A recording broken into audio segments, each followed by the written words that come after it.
السلام عليكم ورحمة الله وبركاته. من طلبة وطالبات الصف الأول الإعدادي، أهلا وسهلا بكم حبايبي في فيديو جديد. النهاردة هنحل مع بعض كتاب المدرسة تدريبات الوحدة الأولى صفحة 60-61. يا ريت يا بطل ما تنساش تدعمني بلايك واشتراك في القناة، أكون متشكرة جدا ليك. اللايك بيساعدنا إن الفيديو يوصل لأكبر عدد من أصدقائك وزمايلك والكل يستفاد، والاشتراك عشان خاطر يوصل لكم كل فيديوهاتنا الجديدة من حل الكتب المدرسية. وكمان بنحل مع بعض الكتب الخارجية، كتاب الأضواء وكتاب كمان الامتحان، وبنحل التقييمات الأسبوعية. إن شاء الله تستفادوا معانا كتير جدا في القناة. نقول بسم الله الرحمن الرحيم ويلا بينا يا بطل. ما ننساش بقى نصلي على النبي عليه افضل الصلاه والسلام. بيقول لك هنا نشاط واحد، اقرا ثم اجب. رياده الاعمال. بتعد رياده الاعمال من ابرز الركائز التي تعتمد عليها الاقتصادات الحديثه، حيث تلعب دورا محوريا في تحفيز الابتكار وتحقيق التنميه الاقتصاديه المستدامه. وتعني رياده الاعمال القدره على انشاء واداره مشروعات اقتصاديه جديده تتطلب فكرا مبتكرة وخططا مدروسة. بيبدأ رائد الأعمال عادة بفكر مبتكرة أو حل لمشكلة قائمة، ثم يحلل السوق ويحدد الفرص المتاحة لتحقيق النجاح.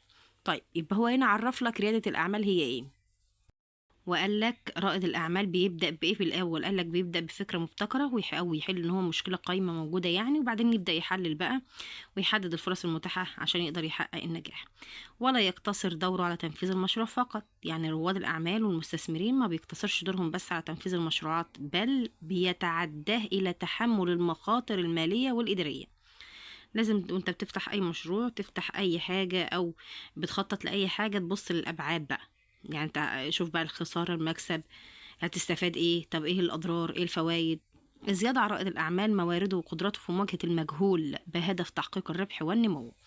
إن نجاح رواد الأعمال لا يعتمد فقط على الفكر الإبداعية، بل بيحتاج لمهارات متعددة كالتخطيط التخطيط الاستراتيجي والتفكير النقدي واتخاذ القرارات السريعة والتكيف مع التغيرات المستمرة في السوق. يبقى دي اسمها مهارات رواد الأعمال. يبقى دي عشان ده هيجي لك سؤال تحت. مهارات رواد الأعمال تقول له التخطيط الاستراتيجي والتفكير النقدي واتخاذ القرارات السريعة والتكيف مع التغيرات المستمرة في السوق.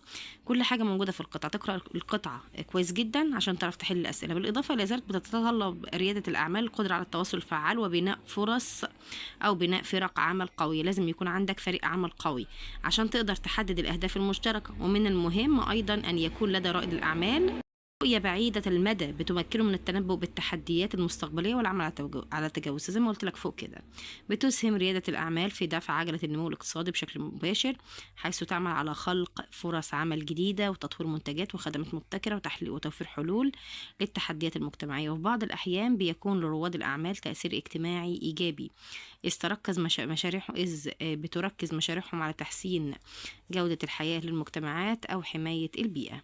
طب تعال نشوف مع بعض كده الأسئلة. بيقول لك ما المقصود بريادة الأعمال وفقا للفقرة. عندك فوق خالص رقم ألف أهي.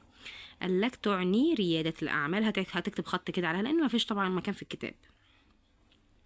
هتقول ريادة الأعمال هي القدرة على إنشاء وإدارة المشروعات الاقتصادية الجديدة، بتتطلب فكر مبتكرة وخطط مدروسة. يبقى دي رقم إيه؟ رقم ألف. يبقى دي إجابة السؤال رقم ألف.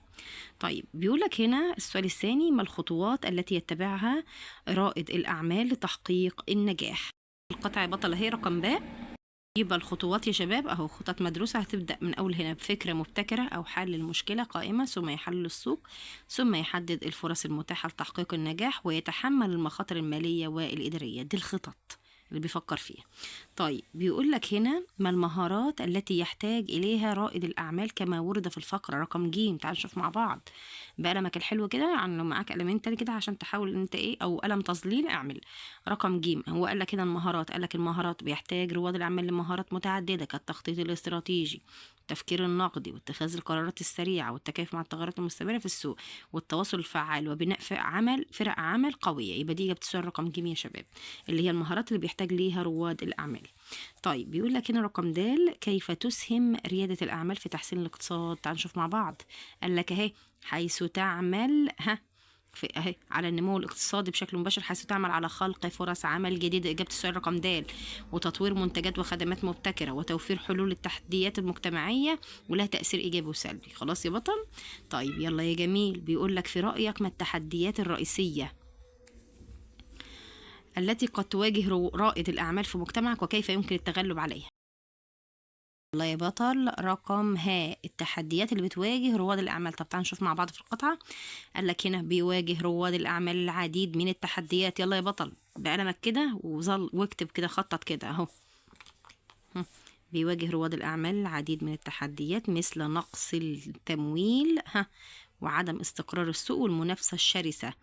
طيب وقال لك هنا كيف يمكن التغلب عليها؟ قال لك يمكن التغلب عليها بالقدرة على إدارة المخاطر وتقديم حلول مبتكرة، ما يميز رواد الأعمال الناجحين عن غيرهم. خلاص يا بطل أهي. طيب نيجي بقى الرقم وبيقول لك اذكر مشروع ريادي ناجح تعرفه وما تأثيره على الاقتصاد. طيب أنا عندي هنا رقم اهي، هقول لك شركة كريم، وهي منصة لحجز السيارات، تأسست عام 2012 ميلاديا في دبي، ثم استحوذت عليها شركة أوبر مقابل 3.1 مليار دولار بتأثير تعزيز الابتكار في قطاع النقل وتمكين رواد الأعمال بتعزيز الاقتصاد الرقمي. ديت فكرة مشروع ريادي ناجحة. طيب بيقولك هل تعتقد أن ريادة الأعمال يمكن أن تلعب دورا في حل المشكلات البيئية وكيف؟ هقول له نعم. ازاي؟ هقوله من خلال تطوير المنتجات المستدامة وتعزيز الاقتصاد الدائري وابتكار حلول للطاقة النظيفة. تمام. أسئلة نحوية. استخرج الفعل في الجملة التالية. بيواجه رواد الأعمال العديد من التحديات. يواجه فعل مضارع. أنا عندي هنا رواد، هي المفروض تكون فاعل. يواجه رواد، يواجه رواد الأعمال، هي المفروض تكون يواجه رواد، رواد هنا تكون فاعل، بس هنا طبعا أكيد خطأ في الجملة يا شباب، لأن هنا المفروض رواد هنا في الجملة تكون مرفوعة لأنها فاعل، لكن هي هنا أصلا جت منصوبة، والأعمالي مضاف إليه. العديدي، العديدة، هي المفروض تكون العديدة لأنها مفعولا به. يواجه رواد الأعمال العديدة، مفعولا به منصوب على نصبه الفتح، بس هنا خطأ في الكتاب على حد ما أعتقد يعني. طيب هتستخرج الفعل هتقول له رواد. في ناس هتقول لك العديد، بس هي مش العديد، لا. استخرج النعت في الجملة الآتية. تسهم ريادة الأعمال الاجتماعية. هتقول له الاجتماعية دي نعت يا شباب، نعت منصوب، نعت مجرور بالكسرة. حول الجملة التالية لصيغة المبني للمجهول. يبتكر رائد الأعمال حلولا جديدة للتحديات. هتقول له يبتكر حلول جديدة للتحديات. اعرب ما تحته خط. تعال نشوف كده الإعراب مع بعض. بيقول لك هنا تعد ريادة، تعد ريادة، يبقى ريادة هنا نائب فاعل مرفوع بالضمة الظاهرة. عندك برضو تلعب دورا، دورا هنا مفعول به منصوب بالفتحة. عندك برضو الإبداعية هنا يا بطل، الفكر الإبداعية دي نعت مجرور وعلامة جره الكسرة لأن على حرف جر، والفكري اسم مجرور، والإبداعية هنا نعت مجرور وعلامة جره الكسرة. طيب عندي إيه تاني؟ عندي رواد الأعمال، الأعمال هنا مضاف إليه مجرور وعلامة جره الكسرة الظاهرة. طيب يا بطل كده احنا يبقى ايه أعربنا. طب يلا بقى نشوف بقى صفحة 61. 61 هنا بيقول لك بيعد رجل الأعمال الناجح شخصية ذات تأثير واسع في المجتمع، حيث يمتلك رؤية واضحة وقدرة على تحقيق الأهداف. تعال نعرف مع بعض بالمرة لأن السؤال هيجي لك تحت. هتقول له رجل الأعمال الناجح، يبقى الناجح نعت مرفوع على رفعه الضمة. فكرة اسم مجرور على جره الكسرة. عندي ايه تاني يا بطل؟ عندي هنا قائد، خبر مرفوع على رفعه الضمه. طيب هنا بيقول لك بقى، انت بصوا اقراوا انتوا الدرس يا شباب لان الدرس النموذج كده يطول معانا قوي.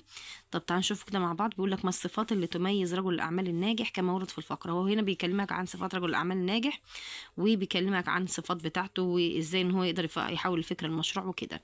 هتقول له الصفات، هتقول له الشجاعه، المرونه، الصبر، القدره على اداره المخاطر، القدره على التحليل الاستراتيجي، الالهام، التوجيه. ما الصفات التي تميز رجل الأعمال الناجح كما ورد في الفقرة؟ هتقول له الشجاعة، المرونة، الصبر، القدرة على إدارة المخاطر، القدرة على التحليل الاستراتيجي، والإلهام والتوجيه. كيف يتمكن رجل الأعمال من تحويل الفكرة لمشروع ناجح؟ هتقول له التخطيط ودراسة السوق وبناء فريق عمل متماسك. التخطيط ودراسة السوق وبناء فريق عمل متماسك. ما رأيك بأهم الصفات التي يجب أن يتمتع بها رجل الأعمال الناجح ولماذا؟ نفس إجابة السؤال ألف. هتقول له يتمتع بالشجاعة والمرونة والصبر والقدرة على إدارة المخاطر والقدرة على التحليل الاستراتيجي والإلهام والتوجيه. قال لك لماذا؟ هتقول له لأنها بتساهم في اتخاذ قرارات حكيمة وتحقيق نجاح مستدام. طيب هل تعتقد أن رجل الأعمال يجب أن يكون مغامرا بطبيعته؟ وضح إجابتك. هقول له لأ. لا طبعا. طب تعال نشوف كده ليه بقى. الرقم ده اللي كاتبه لك فوق اهي. هتقول له لا يجب ان يكون مغامرا بطبيعته، بل يجب ان يكون حذر ومدروس في مخاطراته المغامرة بدون تخطيط بتؤدي، وإن المغامرة بدون تخطيط بتؤدي للفشل، بينما الحكمة بتضمن النجاح المستدام. أهي هتقول له لا يجب أن يكون مغامرا بطبيعته، بل يجب أن يكون حذر ودارس في المخاطر، ولا يغامر بدون تخطيط. وطبعا المغامرة بدون تخطيط دي بتؤدي للفشل، بينما الحكمة بتضمن النجاح المستدام. رقم ها بيقول لك ما التشبيه في الجمل التالية؟ رجل الأعمال الناجح كالنهر. طبعا رجل الأعمال ده المشبه، والنهر ده المشبه به، والكاف دي أداة التشبيه. طبعا وجه الشبه هما بيشبهوا به الهدف الواضح في السعي نحو النجاح. وضح أركان التشبيه، وضحناها. وهنا بيقارن رجل الأعمال بالنهر. يلا يا بطل، ما البنية الرئيسية للفقرة؟ مقدمة وعرض وخاتمة. حدد كل جزء منها. هتقول المقدمة تعريف رجل الأعمال الناجح وأثره في المجتمع. العرض شرح الصفات اللي بتميز بها رجل الأعمال. الخاتمة هتقول له التأكيد على أهمية الصفات في تحقيق النجاح المستدام.